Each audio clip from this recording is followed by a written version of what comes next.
All right, today we are jumping headfirst into the world of S.C. Hinton's absolute classic, The Outsiders. We're going to break down the rivalries, the deep-seated loyalties, and the one single night that becomes a total point of no return. And right from that very first sentence, we're dropped directly into the world of our narrator, Ponyboy Curtis. He's only 14. He's a thinker, he loves movies, and he's a greaser. And as you're about to find out, in his world, something as simple as walking home alone, well, that can be a very, very dangerous thing. So, picture this. We're in Tulsa, Oklahoma, back in the 1960s. But this city is split right down the middle. And we're not just talking about train tracks here. This is a deep, social wound that pits two groups of kids against each other. And on one side of that divide, you've got the greasers. Now, you hear the word greaser, and maybe it sounds like an insult, right? But for Ponyboy and his crew, it's everything. It's a badge of honor. It's their whole identity. That greaseback hair, the leather jackets, it all means they belong to a tribe, a family that's got their back when nobody else in the world does. And then, on the complete opposite side of town, you've got the Socs. It's short for socials, and these are the rich kids, the privileged ones. They've got the fancy cars, the Madras shirts, and, as Ponyboy sees it, they get all the breaks. They seem to have this perfect life, but that doesn't stop them from cruising over to the east side to start trouble.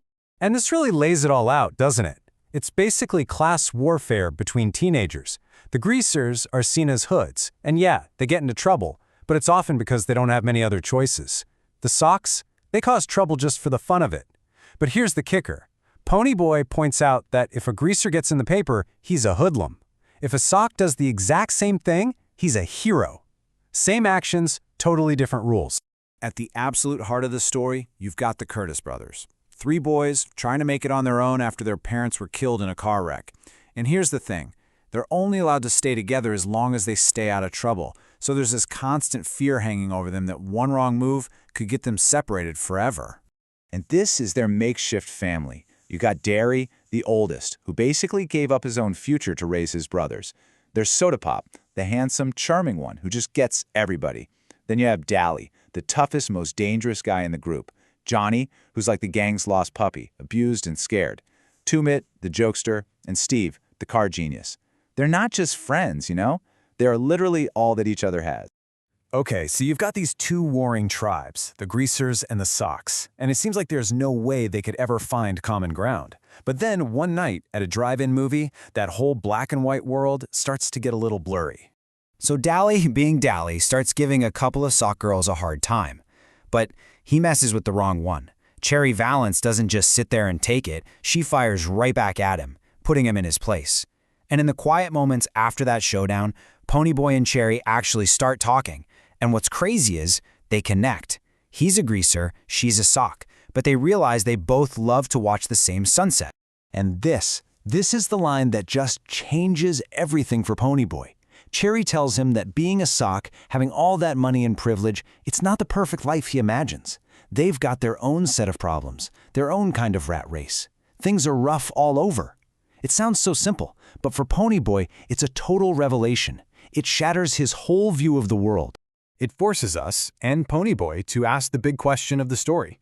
Once you strip away the leather jackets and the fancy cars, are these kids really all that different? Or are they just stuck playing roles that society has forced them into? But that tiny, fragile moment of understanding, it gets completely destroyed just a few hours later. A stupid argument, a bad decision, and a late-night confrontation. It all leads to a single moment that'll change every single one of their lives forever. I mean, just look at how fast this all goes down. Ponyboy gets in a fight with his brother Derry and runs off to the park with Johnny. But the Socs show up, drunk and angry that the boys were talking to their girlfriends. The fight turns ugly, fast. They start drowning Ponyboy in the fountain.